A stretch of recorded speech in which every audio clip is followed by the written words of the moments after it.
Hola amantes del juego, bienvenidos a un nuevo episodio de su podcast Espacio Reducido, acá por YouTube, como siempre, mostrando nuestras caras, charlando aquí por esta plataforma y también para los que nos escuchan únicamente vía audio, estamos tanto en iVoox como en Spotify. Como siempre, tengo el inmenso placer de compartir con mi queridísimo amigo Noriel Miguel. Nori, un fuerte abrazo, amigo, bienvenido y quiero que comentes un poquito también acerca de el proyecto que también estás ayudando junto a Ruchi, nuestro queridísimo Roger Bonet. Sin dudas les recomendamos muchísimo que sigan su proyecto de Game Changer, pero Nori, quiero que nos hables más un poquito acerca de esto a modo de introducción y que le expliques también a las personas que están del otro lado de la pantalla por qué es bueno que sigan este proyecto que sin duda está aportando muchísimos conocimientos.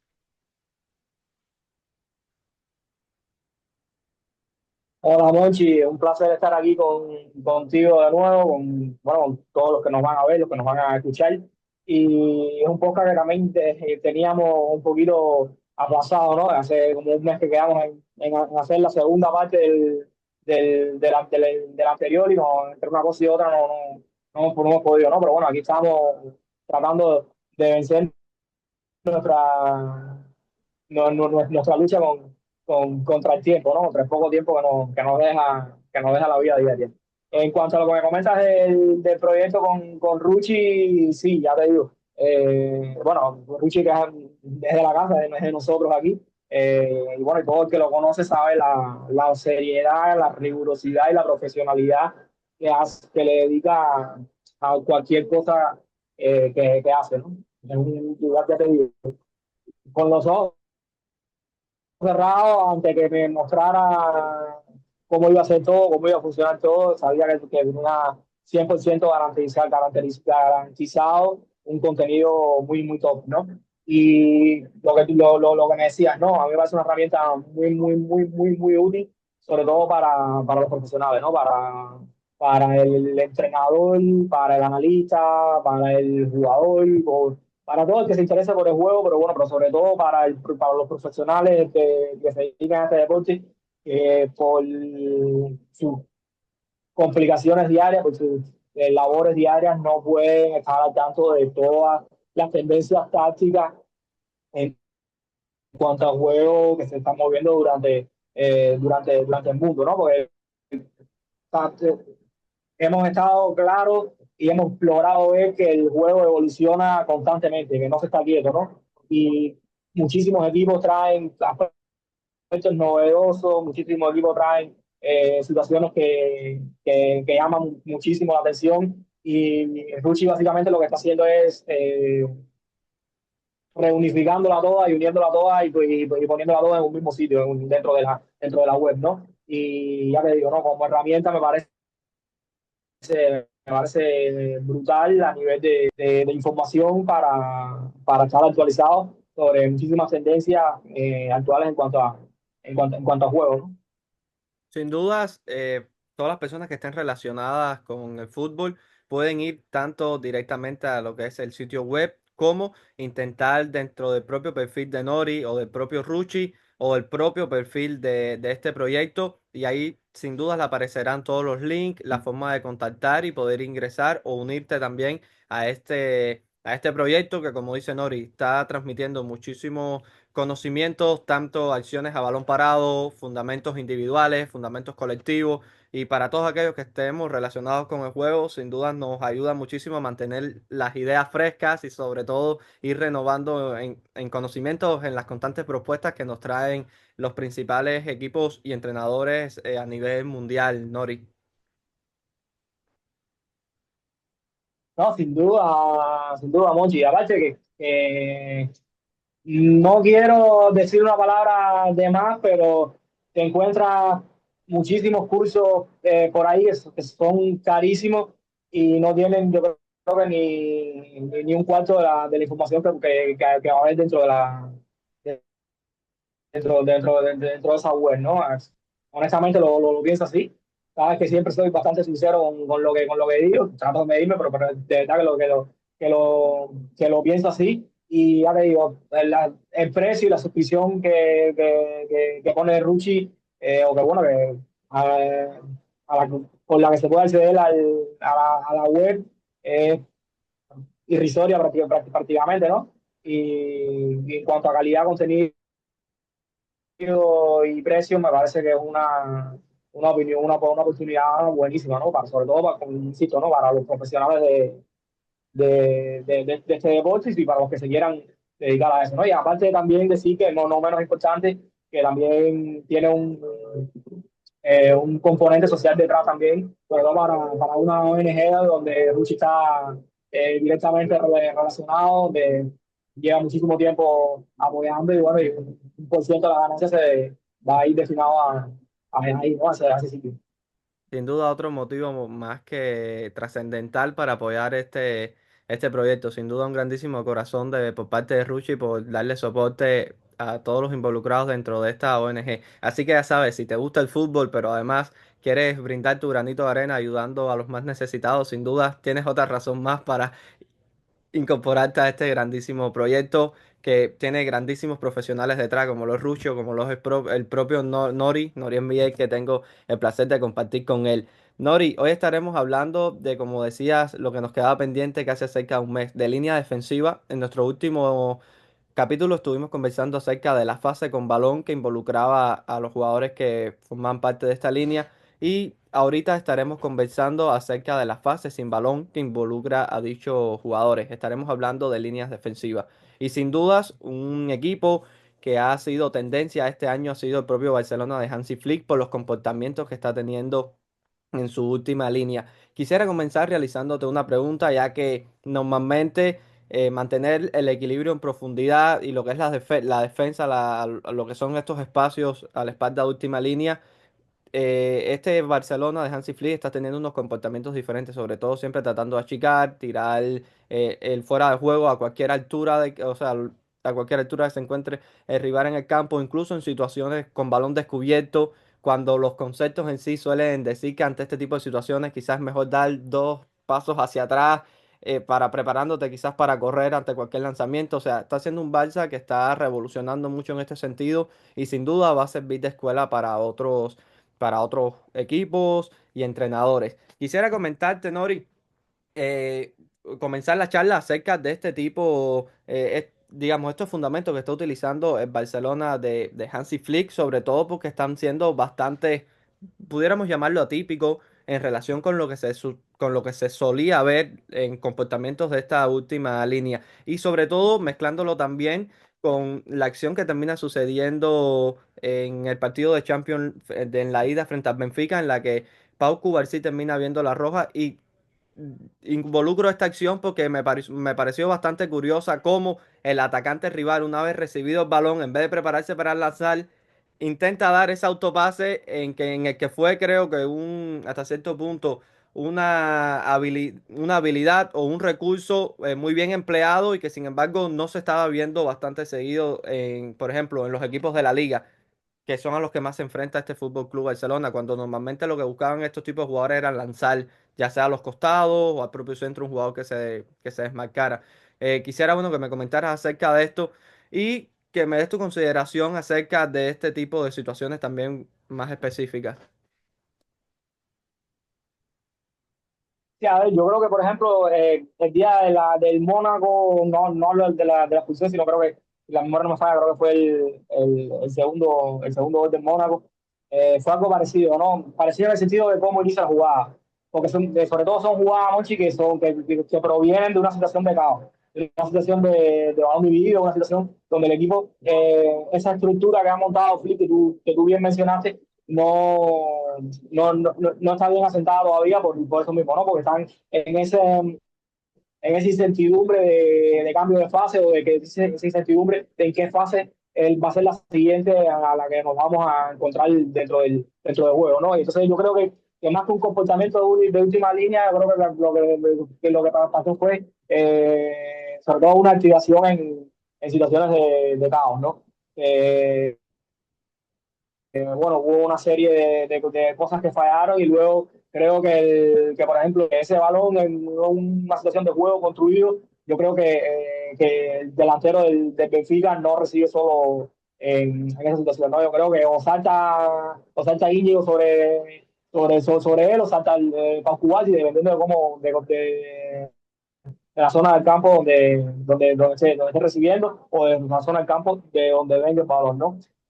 Al final, como te digo, ¿no? Fue una situación de caos que el balón prácticamente se lo encontró ahí de manera inesperada, por así llamarlo, y bueno, ya luego el transcurso de la jugada también, más a ese problema de activación que creo que hubo, también hubo un problema también un poco de falta de coordinación, ¿no? Porque yo creo que independientemente de que haya existido ese cierto episodio de incertidumbre, yo creo que si con una mejor comunicación, yo creo que es prácticamente imposible que el delantero pase entre los centrales de esa manera que lo hizo, ¿no?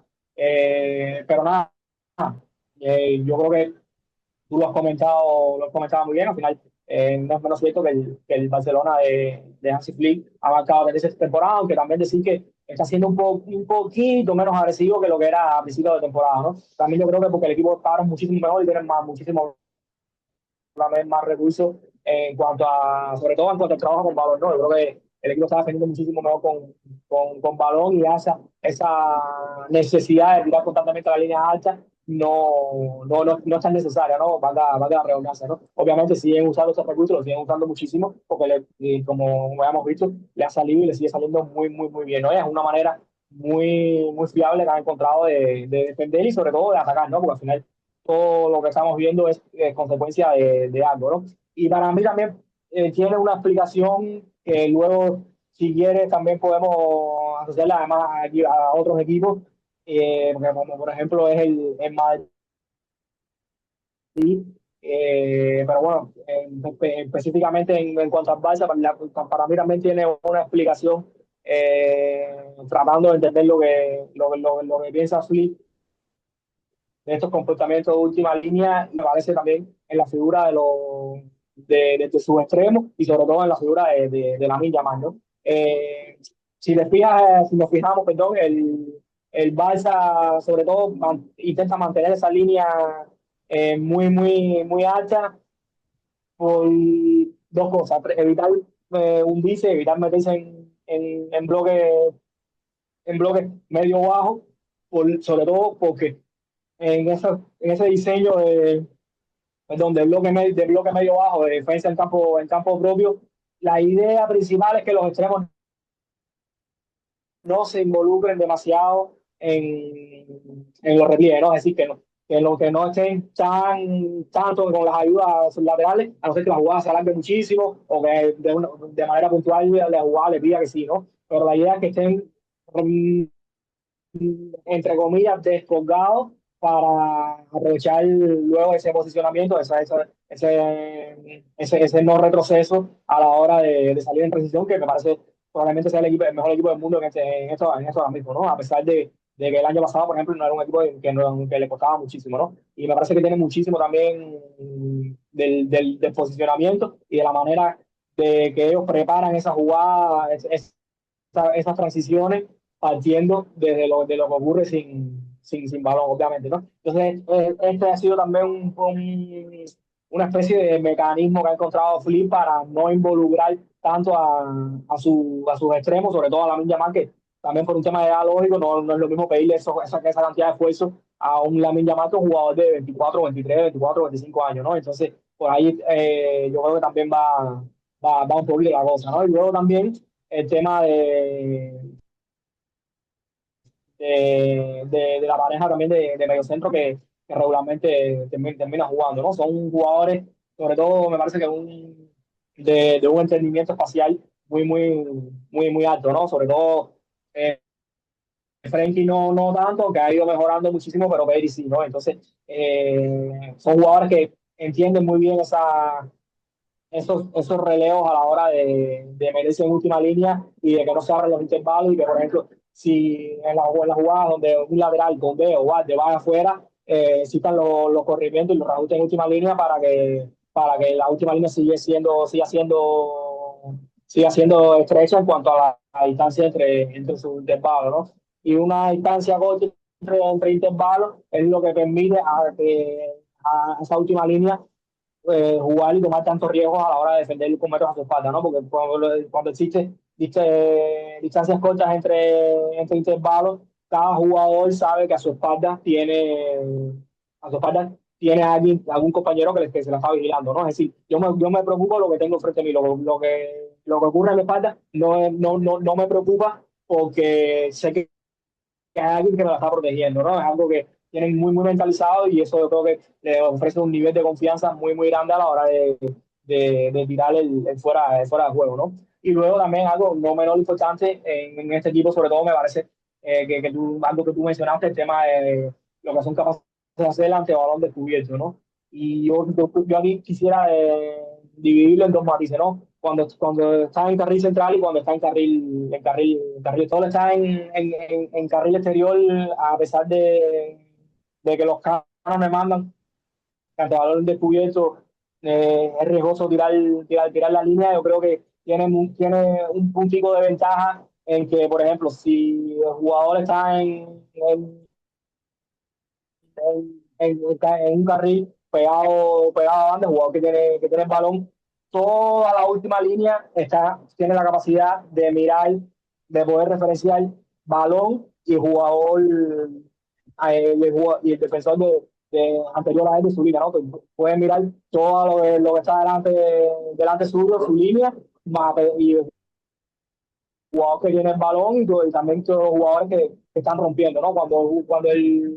Cuando el poseedor está en carril central, la cosa cambia, la cosa cambia muchísimo. Y de hecho, por ejemplo, ahí yo creo que es donde han venido muchísimos los goles que ha recibido el Barça, por ejemplo, el 4-4 contra el Atlético, más allá de existir una desconexión, es un balón que parte el carril central, ¿no? Y cuando parte el carril central, ya el campo de visión es otro, ¿no? Porque los jugadores tienen que estar mirando de frente, ya no están mirando, no tienen referenciado a todos los jugadores de la última línea, no tienen referenciado a todos los jugadores del rival, y el campo visual cambia muchísimo, ¿no? Y ahí sí me parece un riesgo altísimo, ¿no? Pero como te decía, ¿no? A grandes rasgos de esa intervención larguísima, interminable que he hecho, es que para mí, como siempre, ¿no? Al final el fútbol es un deporte muy dinámico, muy amplio y los comportamientos de última línea sí tienen su mundo aparte, son unos fundamentos bastante específicos, pero también va a depender muchísimo de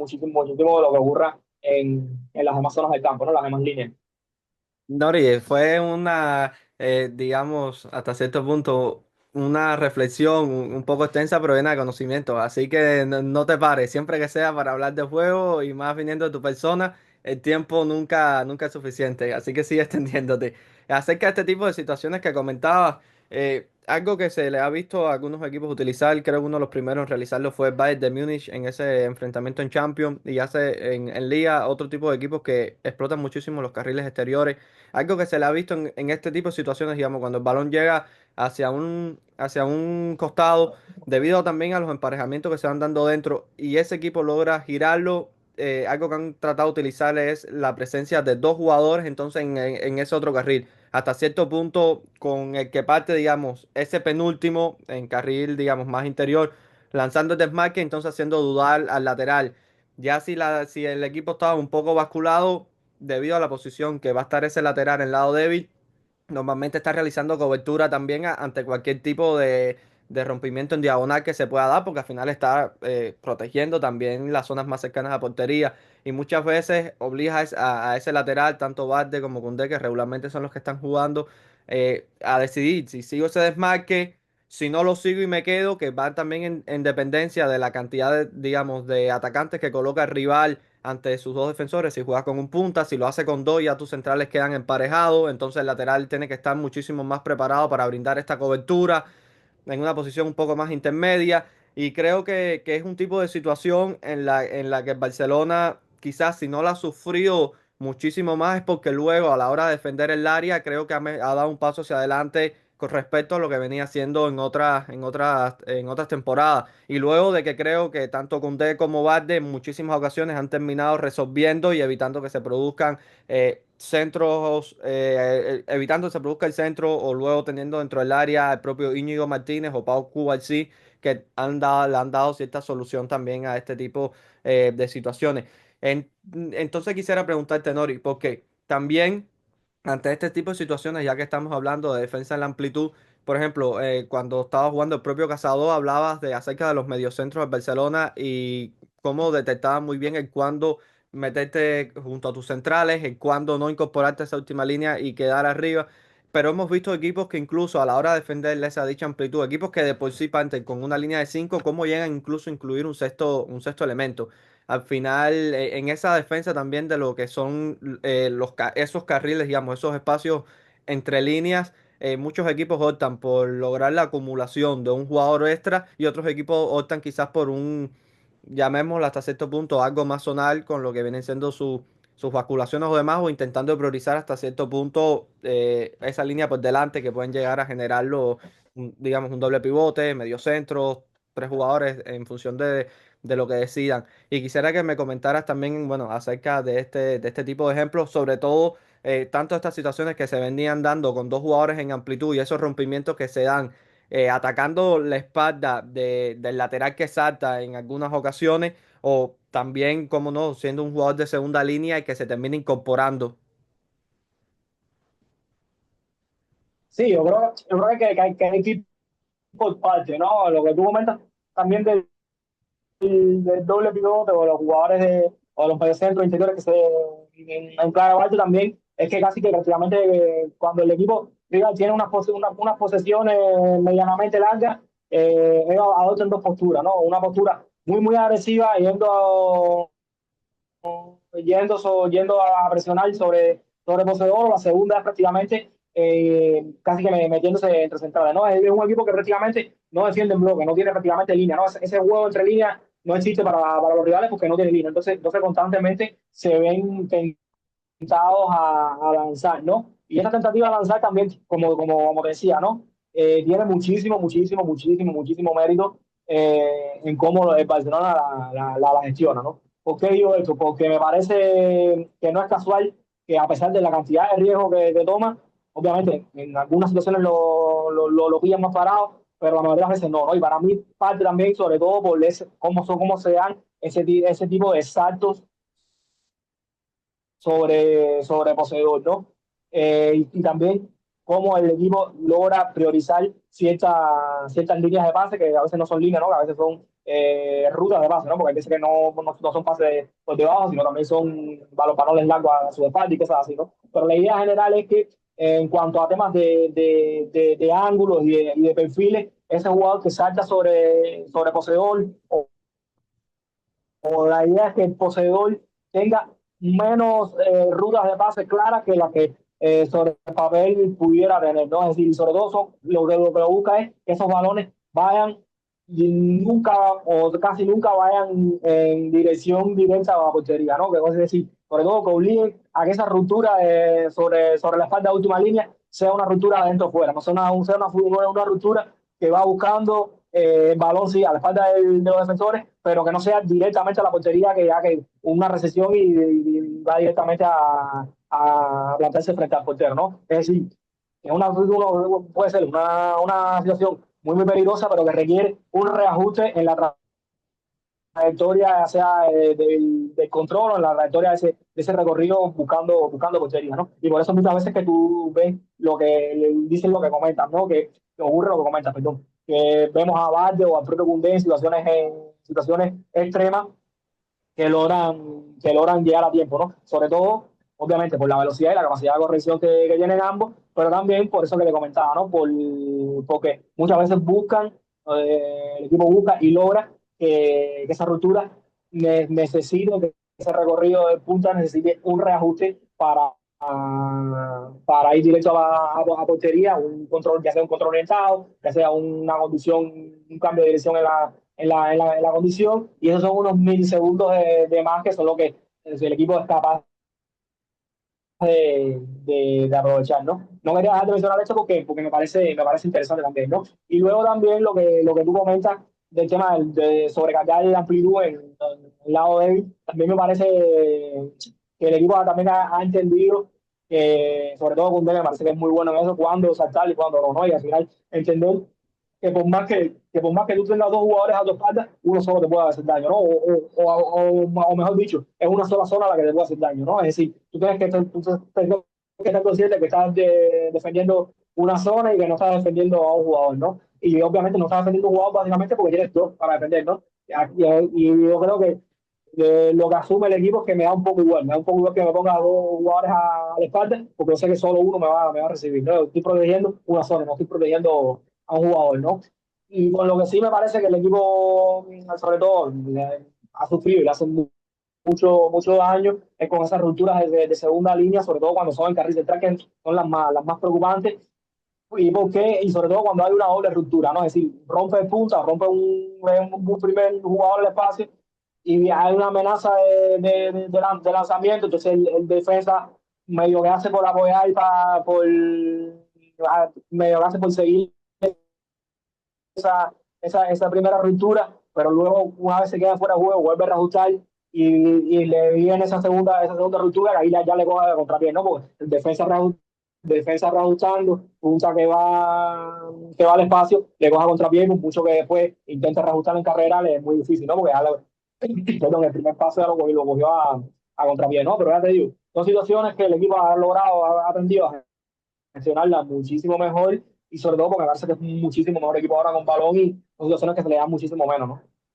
Y Nori, al final lo que comentas es clave. Yo creo que al final el propio perfil de sus futbolistas, que son Valdes y Koundé, le permite llegar a ciertas zonas en un tiempo determinado que quizás otros laterales del mundo no salen ganadores en ese tipo de situaciones y se ven obligados o directamente a no ir o a ir llegando tarde. Como mismo comentabas, más allá de todos los fundamentos colectivos y demás que se terminen aplicando bueno, digamos que en dicho tipo de situaciones. Te iba a preguntar que cuál creías una pregunta escueta, que cuál creías que era hasta cierto punto el tipo de acciones que más estaba dificultando a este Barça, pero bueno, me leíste el pensamiento y terminaste mencionando acerca de estas dobles rupturas, que yo creo que algo que sobre todo Íñigo utiliza muchísimo.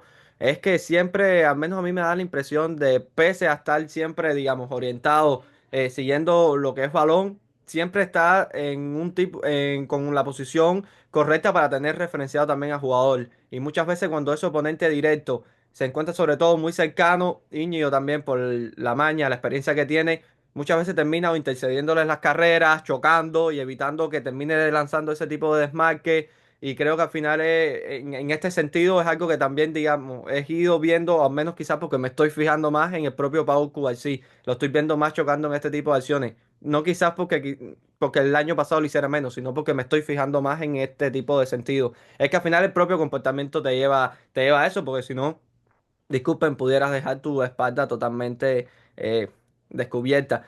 Nori, quería también preguntarte, ya que vamos a hablar también de todo lo que es comportamiento en líneas defensivas, no solo acerca del Fútbol Club Barcelona, hablarte de las situaciones de centro lateral. Sobre todo el año pasado, creo, tuvimos varios podcasts en los que comentamos acerca de este tema, pero al final es una situación que se hace muy, muy difícil de defender. Uno de los equipos que también ha dado un paso hacia el frente en este sentido ha sido el propio Fútbol Club Barcelona, pero bueno, en sentido general quisiera que nos comentaras más acerca de ciertos fundamentos, sobre todo, Nori, en situaciones de igualdad numérica, por ejemplo, que cuando los equipos rivales te atacan y ya a la hora de defender ese centro lateral te quedas emparejado ante la cantidad de rivales, ante la misma cantidad de rivales, como y tú que lo has visto mucho más, el propio Antonio Conte utilizaba muchísimo lo que era atacar ese segundo palo y le era tan efectivo.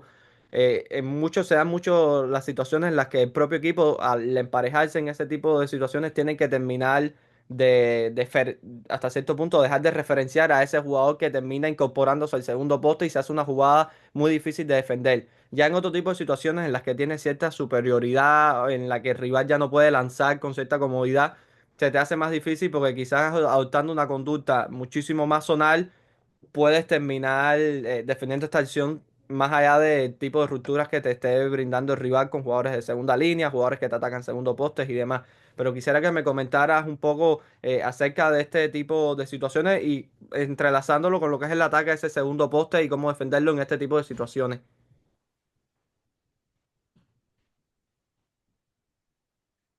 Bueno, yo creo que ese tipo de zona, por ejemplo, el ataque que dice a segundo poste, si el rival previamente con balón lo hace bien, la mejor manera de defenderlo es rezando porque el atacante falla, ¿no? Porque son jugadas que me parecen muy jodidas muy jodidas de defender, por un simple hecho de dinámicas de, de dinámicas de recorrido, ¿no? Si estás parado sobre tu propio eje esperando el balón y viene un tipo por atrás atacándote, entrando en carrera con muchísimo impulso, va a tener muchísima velocidad de salto, va a tener muchísimo impulso, ¿no? Acá va a dar la redundancia y le va a entrar, debe entrar muchísimo mejor al balón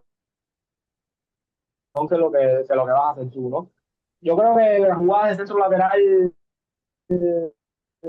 bueno, en su momento, sobre ella, yo creo que sobre todo eh, de defenderlas. Creo que el centro lateral hay que defenderlo antes, porque si caes en situaciones desfavorables antes que se lance el centro, tienes muchísimas las de perder, ¿no?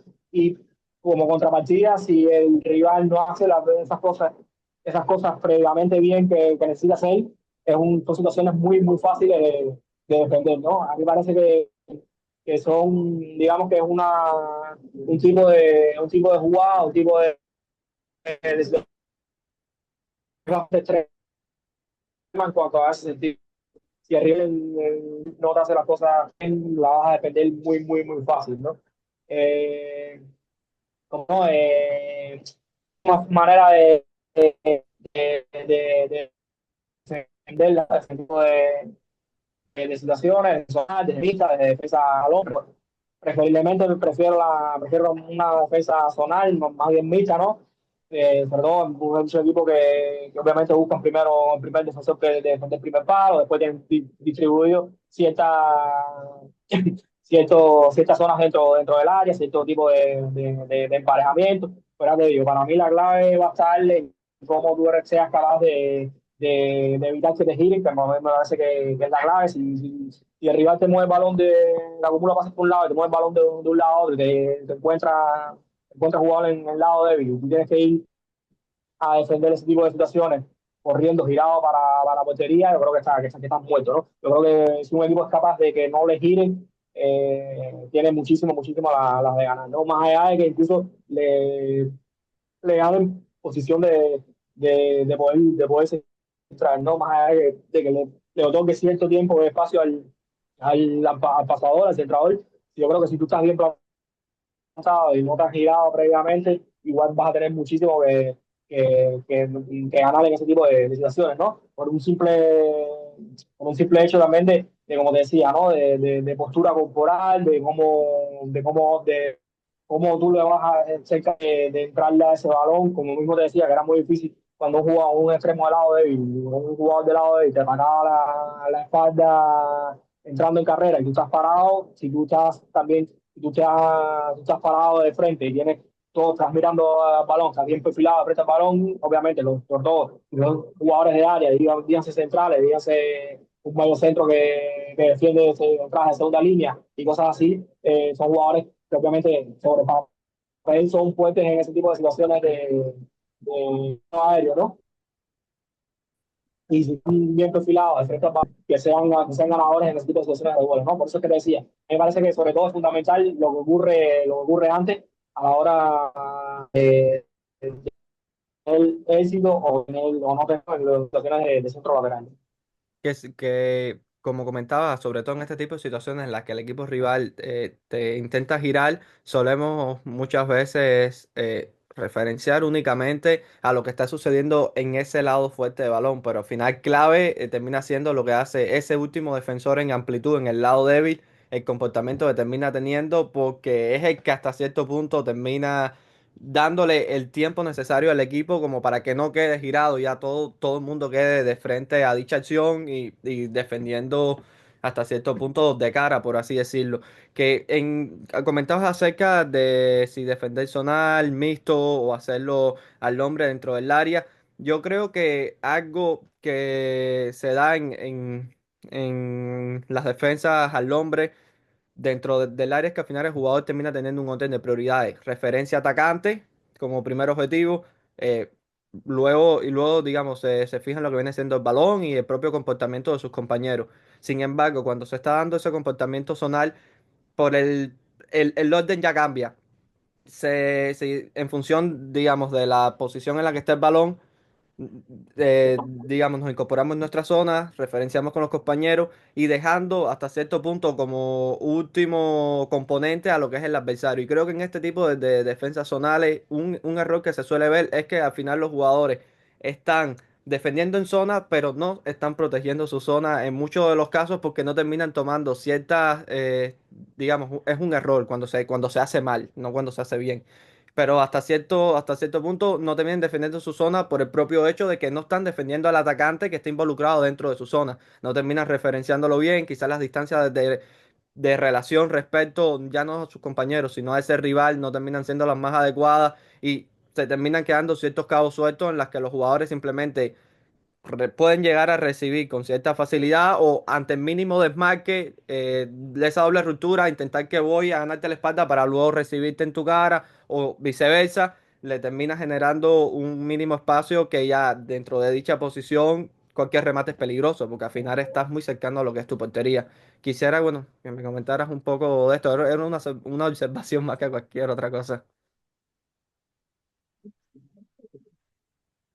No, sí, sí, sí, tal cual. Y me voy a contradecir ahora con lo que dije anteriormente, ¿no? Que sí, porque para mí lo que ocurre previamente a llegar a esa zona de remate me parece fundamental para el éxito posterior. Pero también me parece que hay muchísimo equipo, pues te diría que la mayoría, eso lo estuve hablando con Jaime hace poco, con Jaime Alvarado, nuestro amigo aquí del proyecto, que hay muchísimos equipos en la élite, incluso en la superélite, que también yo creo que se obsesionan tanto por controlar todo lo que sucede dentro de juego previamente a esas situaciones de área que terminan descuidando lo que es temas de área, ¿no? En ambas áreas, yo creo que también en cuanto a patrones de finalización, como también en cuanto a defensa del área y sobre todo en cuanto a un tema que me parece básico, ¿no? Que es la contundencia. Tú puedes tener diseñado miles de patrones, puedes tener diseñado respuestas en cuanto a lo que es el tema de zonas, temas de marcaje al hombre, temas de lo que se nos ocurra, pero si te falta contundencia, estás muerto, ¿no? Y yo creo que hay muchísimos equipos hoy en día que descuidan ese tipo de cosas, ¿no? Y a mí me parece un error, ¿no?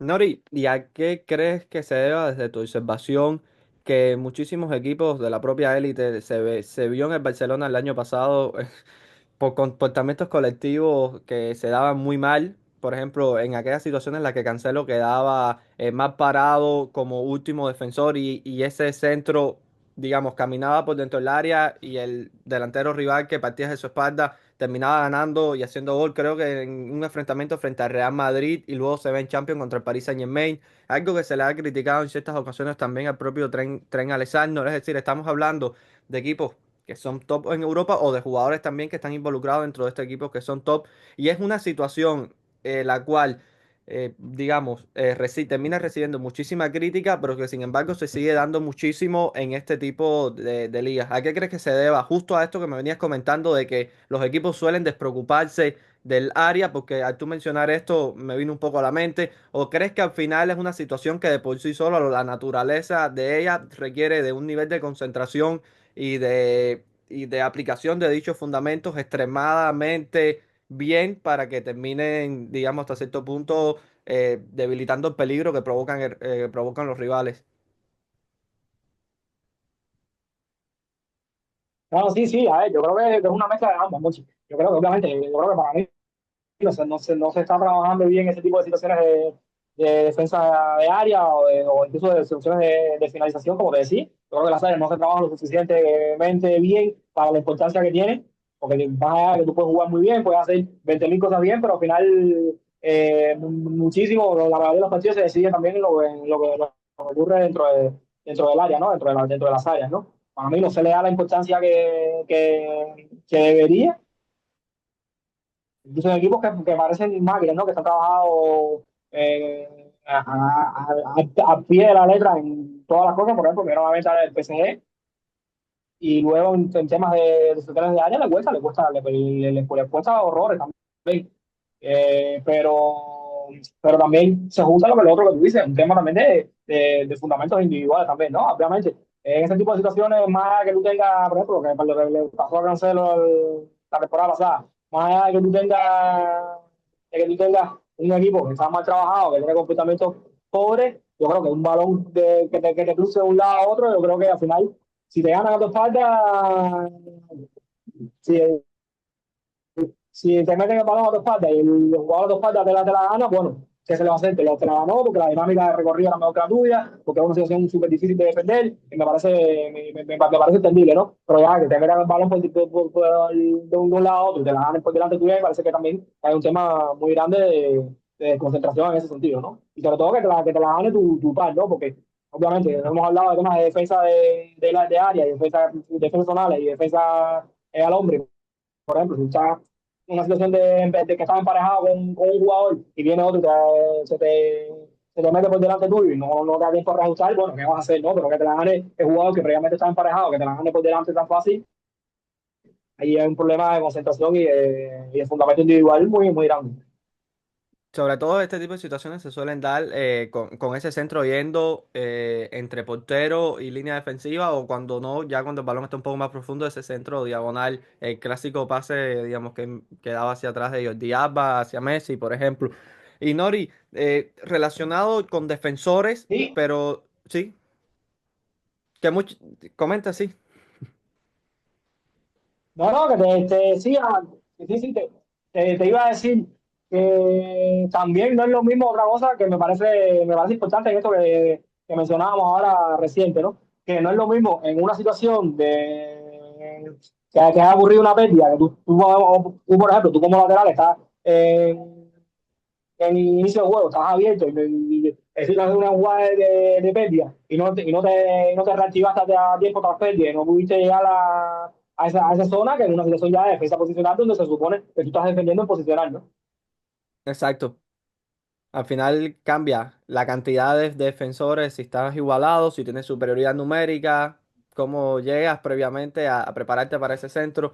Pero es algo llamativo porque al final, o sea, es algo que sufren muchísimos equipos en Europa y equipos de todos los niveles. Digo en Europa porque, bueno, es el fútbol que más me toca seguir de cerca.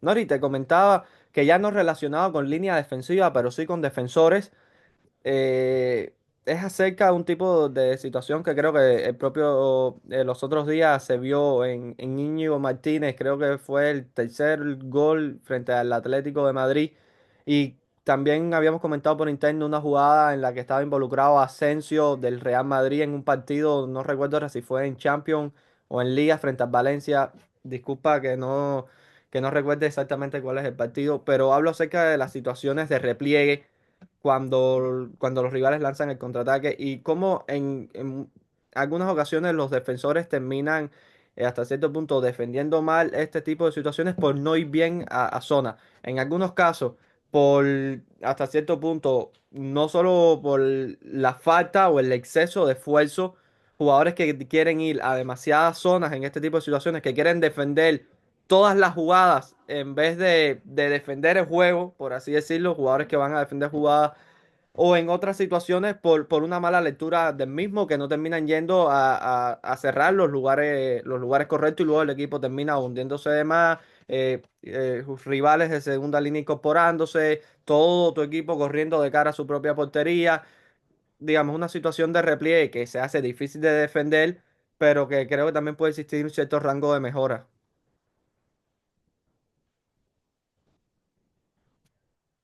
Sí, sobre todo yo creo que también es por un tema de no querer eh, de ponerse la capa de superhéroe en cada acción, ¿no? Yo creo que también y sobre todo es un tema de apoyarse en sus compañeros y un tema de saber temporizar y de tomar mejores decisiones, ¿no? Yo creo que al final no son errores que se pueden quizás considerar errores como tal, pero sí son jugadas que tienen mucho más de mejor y que puede ser defendible, ¿no? Yo no recuerdo cuál es la que me comentas de Asensio, también pasa también con el tema influye muchísimas veces, ¿no? El factor emocional, minutos de partido, frustración del equipo, viendo, hay que ver muchísimo de edad en ese tipo en cada tipo de situaciones que quizás influyen un poquito más, ¿no?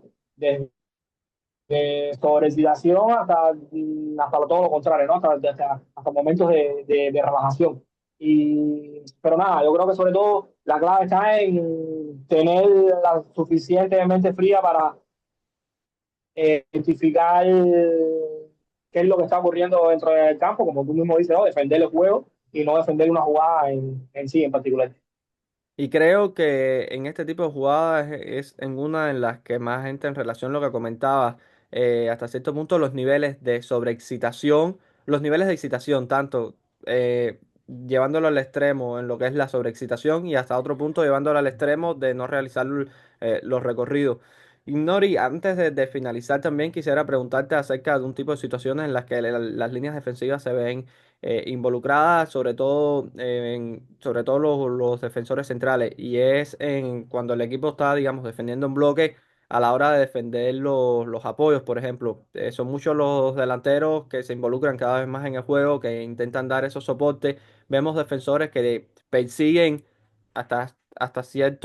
digamos, hasta ciertos niveles, otros defensores que tienen licencias para perseguir incluso hasta campo contrario, aunque bueno, ya esto aquí ya difícilmente sea un apoyo por el recorrido también que está realizando el delantero rival, pero sobre todo este tipo de situaciones, digamos, que se dan más cortas y que pueden incluso llegar a generar paredes en la frontal del área, son situaciones que se hacen hasta cierto punto si el rival existe cierta si en los rivales existe cierta socioafectividad, son jugadas que se te hacen difícil de defender porque si el delantero oponente logra conectar, yendo a ese apoyo, logra conectar nuevamente con su compañero y ganarle la espalda a ese central que saltó sobre él, demanda muchísimo, o digamos, un muy buen comportamiento del otro central que no saltó, digamos, hasta cierto punto realizando esa cobertura, o si ese central hasta cierto punto quedaba previamente fijado también, obligas a que ese defensor que fue a defender el apoyo tenga que interrumpir y bloquear la carrera sí o sí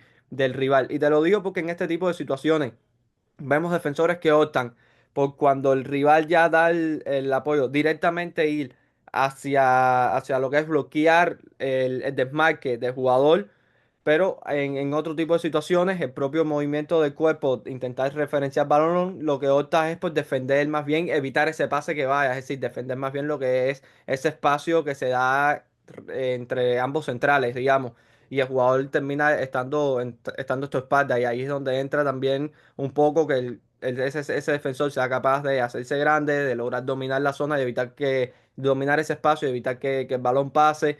Bueno, que quería traerte este tipo de situación también acá antes de despedir el podcast que ya estamos finalizando. Sí, a mí, por ejemplo, aquí de la donde contar, ¿no? Obviamente, yo creo que aquí es un tema de comportamientos colectivos y de lo que es lo que le pide el entrenador y lo que quiere el entrenador, ¿no? Hay equipos que son más zonales, hay equipos que el punta, el delantero, el central, perdón, persigue al punta, el descenso de punta, pero una vez el descenso pasa a la segunda línea defensiva, es decir, pasa a la zona de mediocampista, el central lo suelta y ya no forma parte de lo que es él, otro, como tú dices, otro tipo de centrales que persiguen completamente. Pero bueno, para mí, una de las claves, digamos, de manera generalizada, porque luego cada equipo es un mundo y depende siempre de las características de cada jugador involucrado en las situaciones, pero para mí un patrón, los patrones que más me gustan en este tipo de situaciones es si el central sabe, para mí tiene que existir un reajuste por detrás suyo, es decir, la lateral tiene que centrarse un poco y estrechar la línea, la distancia con el otro central una vez ese central de su zona ha salido.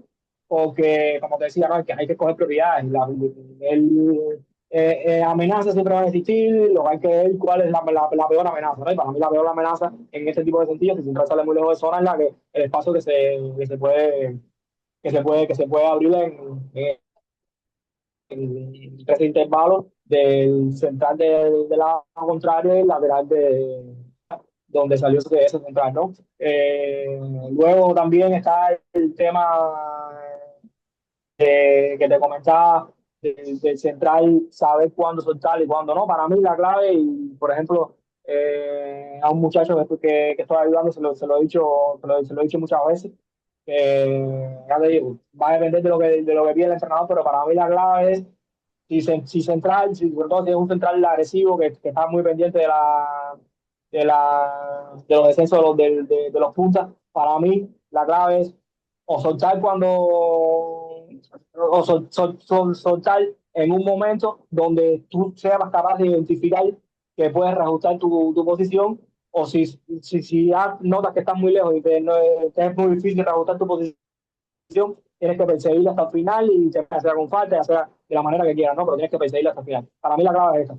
Una vez saliste, tienes que saber identificar si te da tiempo para reajustar una vez suelta, o si no da tiempo para reajustar, tienes que terminar la jugada hasta el final y tratar de cortarlo lo más posible ahí, ¿no? Pero como hemos hablado muchísimo aquí de comportamientos de última línea, pero es un juego que al final involucra a todo y todo va a estar supeditado a lo que hagan tus compañeros, ¿no? Y para mejor ejemplo, que te lo digo, no quería, rapidito, antes de despedirnos, no quería dejar de mencionarlo, lo de en Madrid, ¿no? Y esto que ha existido tanto Ancelotti este año, de la ayuda de los puntos, la ayuda de los puntas, y sin ser un equipo súper que trabajado y súper que estructurado, se nota muchísimo cuando jugadores como dice Mbappé se involucran en las fases y balón, ¿no? Sobre todo cuando son capaces de replegar, porque el Madrid no es que tenga una buena presión y tampoco es que tiene jugadores para hacer una buena presión, sobre todo en esa primera línea de presión, ¿no? Pero nada más con el simple hecho de juntarse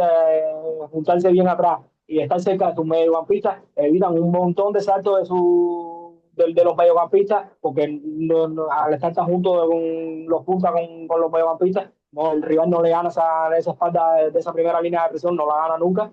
Y luego evita ese salto del mediocampista, después el salto del mediocampista, se evita un posible salto de un central y como que el equipo por acumulación estando muchísimo más organizado, ¿no? Y insisto lo mismo, ¿no? Que al final solemos complicar muchísimo a veces las cosas y en varios el ejemplo de que a veces simplemente con un tema lógico por acumulación eres capaz luego de lograr organizarte, ¿no? Sin muchísimos saltos, sin nada del otro espejo, te da un abanico de posibilidades muchísimo, muchísimo con lógica, ¿no? Por ejemplo, esto mismo, por ejemplo, los otros días contra el Atlético, por ejemplo, el equipo defendió muy bien los intervalos entre cuando una vez saltaba un lateral, ¿no? ¿Por qué? Porque están tan juntos y los mediocampistas podían reajustar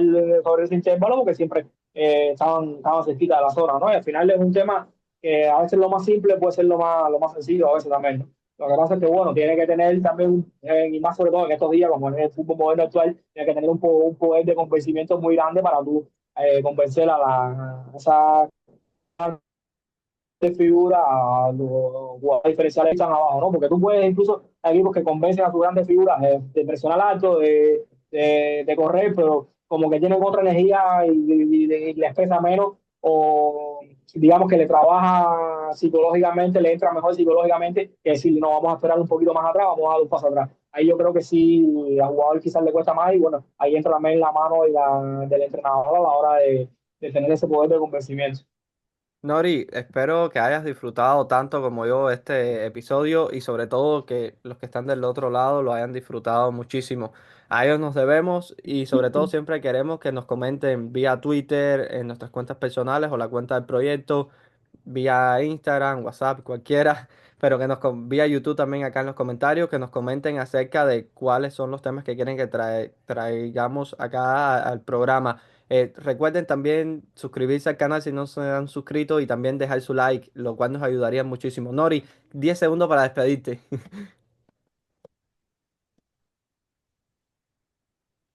Nada, muchísimas gracias por estar aquí, Bonchi, y muchísimas gracias a todos los que nos vieron, a los que nos escucharon, y nada, un abrazo para todos y esperamos estar lo más pronto posible. Nos vemos.